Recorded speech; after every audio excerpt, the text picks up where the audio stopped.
Welcome. Take a slow, deep breath and let yourself settle into stillness.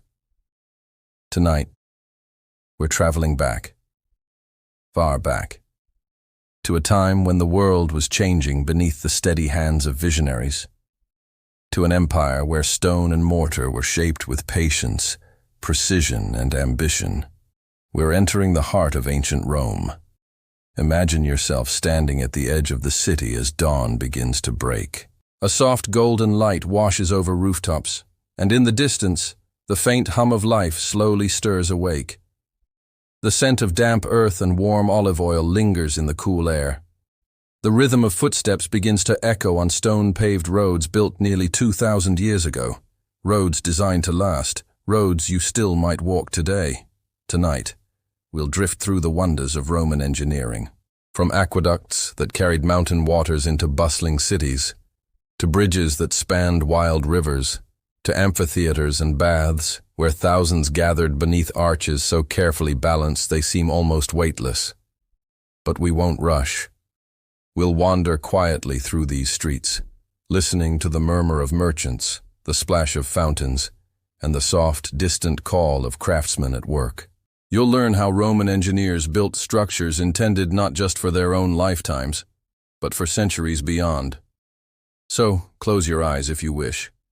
Feel the soft rhythm of history, and let us begin our slow journey into a world where stone, water, and imagination shaped eternity. Imagine, you've stepped into the Roman Empire at its height, around the early 2nd century. The air is quiet, still touched by the coolness of morning. Before you stretches a Roman town, built with the precision and harmony that defined an entire civilization. You begin walking along a wide, stone-paved street. The stones beneath your sandals are smooth, polished by centuries of footsteps, carts, and traders. Each one was carefully laid by hand, an effort not meant for a season or a generation, but for centuries to come. To your left, you hear the soft gurgle of water flowing beneath the street. Hidden below your feet runs an intricate network of channels, bringing fresh water from distant hills. Far away, aqueducts span valleys and rivers, silent, towering arcs of stone, patiently carrying life to the city. The sun climbs higher, spilling warm light over marble columns and terracotta rooftops. The scent of baking bread drifts from a small shop nearby, mingling with hints of fresh olives and crushed grapes. You pass merchants arranging their stalls, stacking figs, pottery, and rolls of linen on wooden tables. Their voices are low and unhurried, bargaining softly in Latin, while children dart between them with quick laughter before disappearing back into the crowd. Above it all, an aqueduct arches gracefully across the horizon. Its stone pillars rise in perfect symmetry, casting long shadows over the road. Built decades ago, perhaps even a century, it still carries water tirelessly, every stone locked carefully into place, designed to withstand storms, earthquakes, and the passing of time itself. Farther ahead, the street opens into a forum, the beating heart of the town. Here, life unfolds in quiet layers. A magistrate sits beneath a shaded colonnade, reviewing scrolls of city records. Farmers from the countryside unload baskets of grain, arranging them neatly for buyers. A small group gathers around a philosopher, listening in silence as his soft voice carries gentle wisdom into the warm air.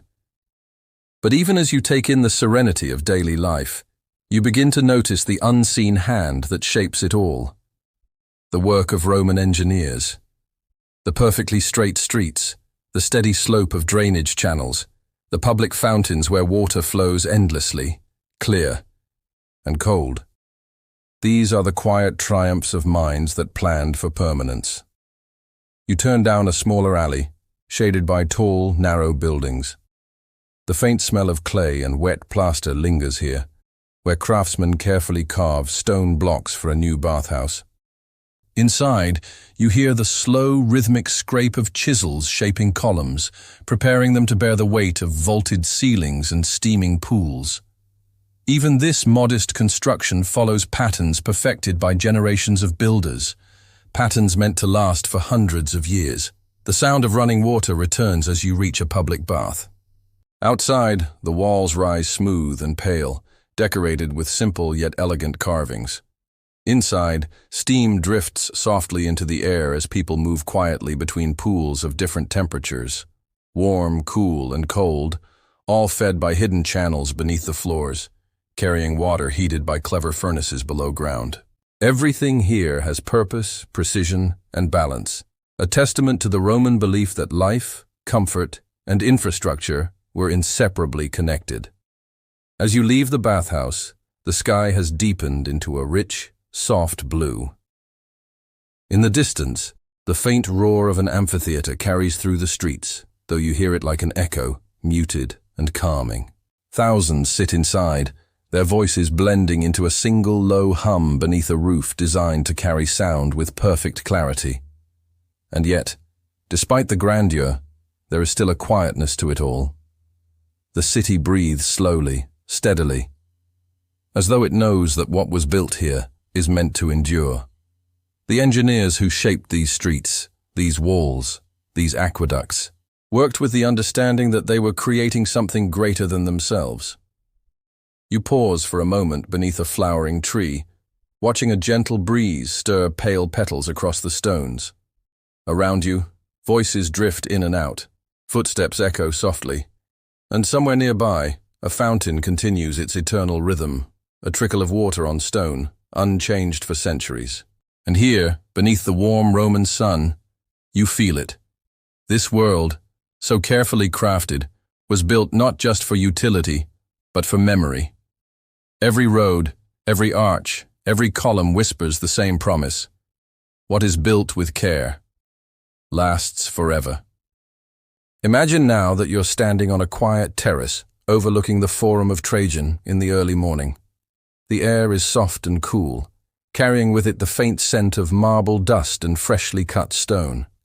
The city below is slowly awakening, but here, high above the streets, you find yourself at the heart of one of Rome's greatest engineering triumphs. Before you, rising into the pale morning light, stands the towering column of Trajan, its spiral reliefs winding delicately upward, telling stories carved into stone nearly 2,000 years ago. This monument, and the magnificent forum around it, would not exist without the genius of a single man, Apollodorus of Damascus. Apollodorus was born in the bustling city of Damascus, far to the east of Rome, around the 1st century CE. From an early age, he was surrounded by towering arches, narrow stone streets, and the hum of craftsmanship that filled the ancient world. Over time, he became one of Rome's most gifted architects and engineers, drawn into the service of Emperor Trajan, a ruler known for his vision, ambition, and relentless expansion of the empire. Trajan and Apollodorus, together, they would reshape Rome. Apollodorus was no ordinary builder. He thought not only about structures, but about time itself, about permanence, harmony, and the ways architecture could tell a story long after the people who built it were gone. When Trajan planned his grand forum, a public space meant to surpass anything the empire had ever seen, he turned to Apollodorus. The task was daunting. The land where the forum now stands was uneven, hemmed in by hills on one side and bustling markets on the other. But Apollodorus imagined something greater. He envisioned an open plaza lined with towering colonnades, a central basilica bathed in filtered sunlight, and a marble column at its heart that would rise like a memory carved into the sky. Building the Forum of Trajan required removing an entire hillside, an extraordinary undertaking for its time. Thousands of laborers carved away millions of tons of earth, carrying it stone by stone, basket by basket, until the land was perfectly leveled. Beneath your feet, even today, lie layers of hidden foundations, carefully arranged to stabilize this massive complex against time and tremors alike. And then came the centerpiece, Trajan's column. Standing nearly 100 feet tall, the column is a spiral of stories carved in stone, a visual record of Trajan's military campaigns, from rivers crossed to cities conquered. And yet, despite its delicate artistry, the column was engineered to endure. Apollodorus designed it using blocks of marble so precisely fitted that, after centuries of storms and sun, they remain locked in place without shifting. Imagine, for a moment, the quiet dedication required to create something so lasting. Craftsmen worked slowly, patiently, etching figures into the cool white marble, their tools striking in soft, rhythmic patterns. No one hurried. Every line, every fold of a carved tunic, every swirl of a river carved along the spiral. Each detail was laid into stone with the belief that it should survive centuries of rain, wind, and war. But the Forum was not Apollodorus's only triumph. Far from Rome, across wild lands and fast-moving rivers, he created another marvel: the bridge over the Danube. At the time, the Danube was seen as a natural boundary, a restless river that divided Rome's empire from the untamed lands beyond. Trajan wanted to cross it, not with ferries, not with temporary structures, but with a bridge so strong, so permanent, that it would stand as a symbol of Roman power. Apollodorus's solution was bold. 20 massive stone piers, driven deep into the riverbed, supporting wooden arches nearly 1,000 feet across. At its completion, it was the largest bridge in the ancient world, a structure so advanced that, for centuries after, no one could replicate it. Standing there now, you can almost hear the soft lap of water against the stone supports, the faint creak of carts and hooves as soldiers crossed above, and the hushed awe of those who witnessed it for the first time. Trajan trusted Apollodorus completely. Their partnership reflected a balance between vision and execution, the emperor dreaming of monuments that would define Rome, and the engineer transforming those dreams into stone and steel. It is said that Apollodorus advised Trajan not only on architecture, but on strategy itself. He understood terrain, logistics, and infrastructure in a way few others could. Some ancient accounts even suggest that Trajan carried Apollodorus with him on military campaigns, relying on his insight to cross rivers, fortify camps, and design roads deep into foreign lands. But even in his greatness, Apollodorus remained humble. His designs were never ostentatious for their own sake. They reflected balance, function, and harmony, beauty in service of endurance. To him, engineering was not about glory. It was about creating something that could outlast memory itself. As you return your gaze to the Forum of Trajan, you notice how the shadows lengthen across the marble floors. The sun warms the surface of the stone, and yet the air remains cool beneath the colonnades. The city beyond hums faintly, but here it feels timeless, untouched. Apollodorus's genius lives quietly in these stones. The roads beneath your feet, the hidden drainage channels, the subtle tilt of the courtyards to guide rainwater away. Each detail speaks softly of a mind that built, not for today, but for eternity. And so, standing in the fading light of Rome, you realize something, while emperors rise and fall, while armies march and vanish. The work of an engineer, patient, thoughtful, deliberate, endures. It carries whispers across time, holding the memory of an empire within its walls. Beneath the sound of distant voices, the soft trickle of fountains and the sigh of wind between the arches, Rome still speaks. Imagine now that the sun has dipped lower behind the rooftops of ancient Rome. The bustling markets grow quiet, the chatter of merchants fades, and the distant clang of hammers striking bronze slowly disappears. You find yourself standing before the grand arches of an aqueduct, its pale stone glowing softly in the fading light. Water murmurs gently through its hidden channels, carrying life into the heart of the city. But as you watch the steady trickle of water cascading down into basins and fountains, you begin to sense something deeper, something almost mysterious about these structures. The Romans were more than builders. They were problem solvers, innovators who created techniques so advanced that, even today, modern scientists and engineers are still trying to understand their secrets. One of the greatest enigmas of Roman engineering lies beneath your feet. Roman concrete, a material that has defied time itself. Walk along the crumbling ruins of an amphitheater, or down to the ancient harbors where seawater crashes endlessly against stone, and you'll notice something remarkable. Roman concrete hasn't just survived 2,000 years.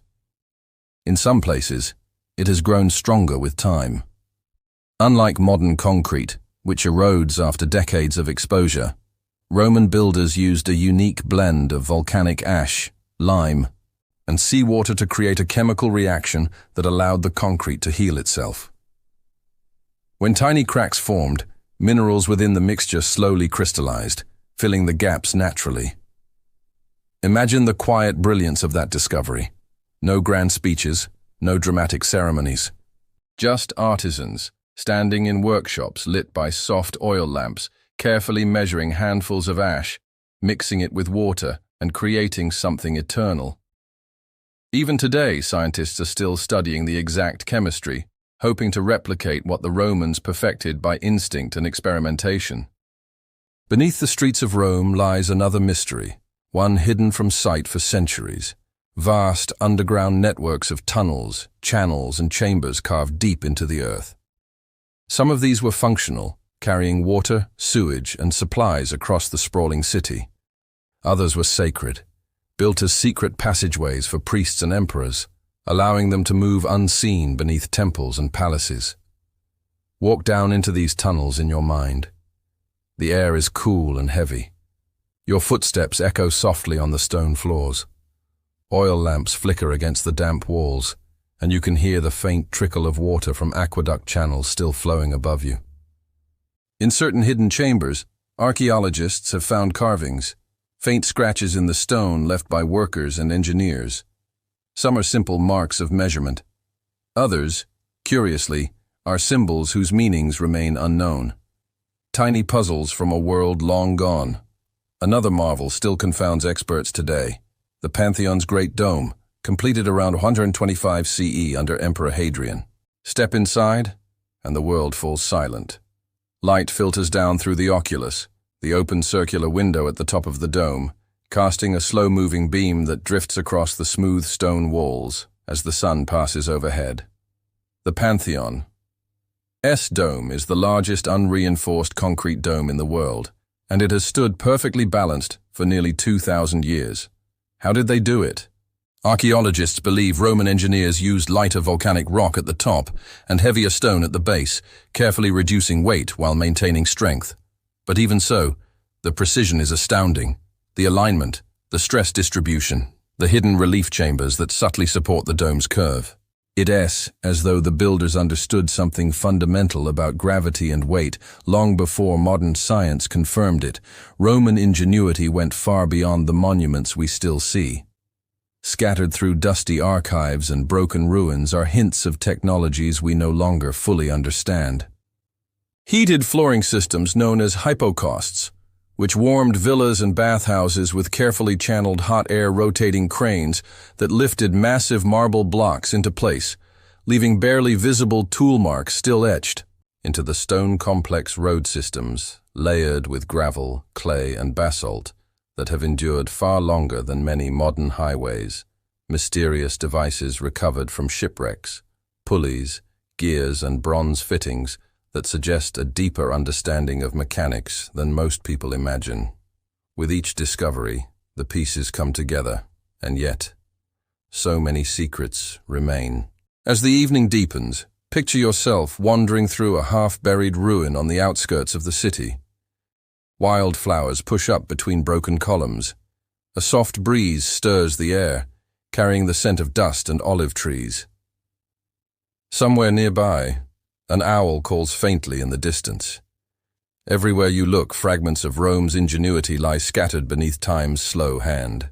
From the aqueducts stretching across valleys to the bridges that once connected continents, you begin to sense the quiet persistence of a people who built not for themselves, but for centuries beyond their lives. It's almost as though the stones themselves are speaking, not loudly but softly, like a breath carried on the wind. The whispers tell stories of engineers working by lamplight, of masons smoothing marble until it gleamed beneath the sun, of emperors who dreamed of eternity, and of forgotten hands shaping a world that still endures. Here, beneath the layers of earth and memory, the mysteries of Rome wait patiently, inviting us to listen. The sun has now fully set over the ancient city. The soft golden light of oil lamps begins to glow in windows, lining the narrow streets of Rome. A quiet hush settles, broken only by the distant murmur of fountains and the rhythmic clatter of sandals on cobblestones. As you walk slowly through the heart of the city, you pass beneath the towering shadows of marble arches and temples, monuments built to last forever. Their size and elegance are breathtaking, yet behind each stone lies another story, one less visible, yet deeply human. For every grand amphitheater, aqueduct, or palace, there were thousands of hands of men, women, and children, shaping the stone, carrying the bricks, and carving the details that still amaze us today. Tonight we linger with them for a while. The Roman elite, senators, emperors, and wealthy patricians lived in a world of power and influence. They commissioned buildings designed not only for function, but for immortality. For them, stone was more than stone. It was memory, legacy, and ambition made permanent. Imagine Emperor Hadrian walking through the construction site of the Pantheon. He pauses, running his hand along a block of marble, visualizing not just a temple, but a statement to the gods and to history itself. In the minds of these leaders, monuments were more than practical achievements. They were messages to the future. We were here. We conquered. We endured. For them, eternity was measured in arches, domes, and columns, and they spared no cost to ensure their names lived on. But while the elite dreamed, others labored. Beneath the grandeur of Rome lay the quiet strength of ordinary workers. Some were free citizens, trained craftsmen who passed down skills through generations, masons, carpenters, engineers, and metalworkers who understood stone and steel as if they were part of their very nature. Many others were slaves, captured in wars or born into servitude, their lives bound to the empire's endless hunger for expansion. Picture them working under the heat of the midday sun, lifting blocks of limestone and travertine, chipping at stone with iron tools that rang softly across the valley. The air was filled with the rhythm of chisels, the creak of wooden scaffolding, and the muted sounds of human effort. Some worked deep in quarries, carving away at massive slabs by lamplight. Others transported materials across miles of road, their carts drawn by oxen, their bare feet pressing into the dust. There were no names carved into the foundations for these people. Their stories rarely survived the centuries, but their labor endures quietly in the stones beneath your feet. Rome's expansion required constant innovation, and so engineers often turned to the legions. Soldiers were not just warriors, they were builders. As the empire stretched across Europe, Asia, and Africa, Roman legions carved roads through forests, constructed bridges over rivers, and raised fortresses in wild, untamed lands. In distant provinces, far from Rome's shining streets, soldiers used their disciplined training to build aqueducts and amphitheaters, laying the foundations of Roman life wherever they went. To march under the Roman banner meant carrying a sword in one hand and a tool in the other. As the city sleeps, imagine wandering into a quiet Roman forum where the columns rise like pale sentinels against the starlit sky. Beneath their shadows, everyday life continued in subtle contrast to the empire's grand designs. Children played along the edges of marble steps, chasing each other around statues of gods and emperors. Street vendors carried baskets of figs, olives, and honey, pausing to rest beneath carved stone arches.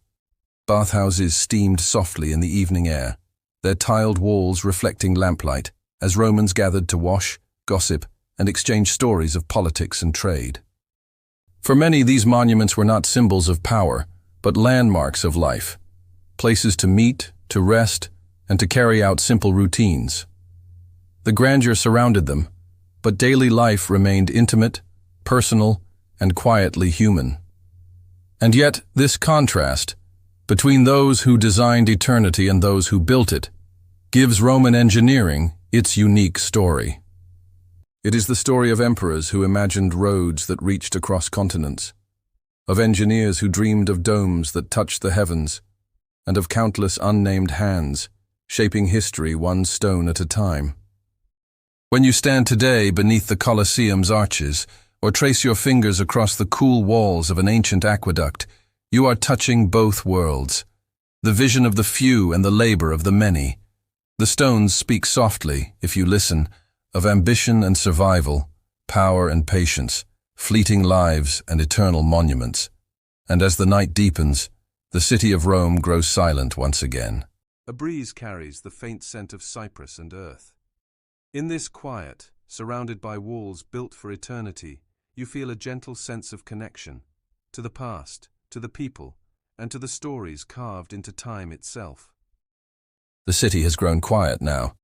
The crowds have gone, the markets are empty, and the warm glow of oil lamps flickers softly along empty streets. Somewhere in the distance, water still trickles through the ancient aqueducts, its quiet song unchanged for nearly 2,000 years. You find yourself standing near the edge of the Roman Forum, surrounded by columns worn smooth by centuries of wind and rain. Above you, the stars drift lazily across the night sky, just as they did when the first stones were laid. These monuments, these bridges, aqueducts, and temples were built to last, and somehow they have. Through storms, earthquakes, invasions, and the slow passing of time, they remain, silent witnesses to all the lives that have come and gone. For the Romans, eternity wasn't just an idea. It was a promise. A belief that their world could live on in stone, that their work could outlast their names, and that the hum of daily life could echo far beyond the limits of a single lifetime. As you stand here now, listening to the faint sounds of the ancient city settling into its slumber, you realize that their promise has been kept. The same hands that carried water to distant farms, that carved the arches of the Colosseum, that built the endless roads beneath your feet, they shaped more than an empire. They shaped time itself. Imagine the gentle rhythm of those lives, the steady chiseling of stone, the soft shuffle of sandals along cobbled streets, the quiet conversation of workers beneath scaffolding. All of it layered together into the pulse of a city that somehow still breathes, even in silence. And now, centuries later, their work speaks to you, softly, patiently, without urgency. It reminds you that even the greatest achievements are built slowly, one small effort at a time, and that endurance often comes from calm persistence rather than force. Take one last deep breath. Feel the stillness of the night around you.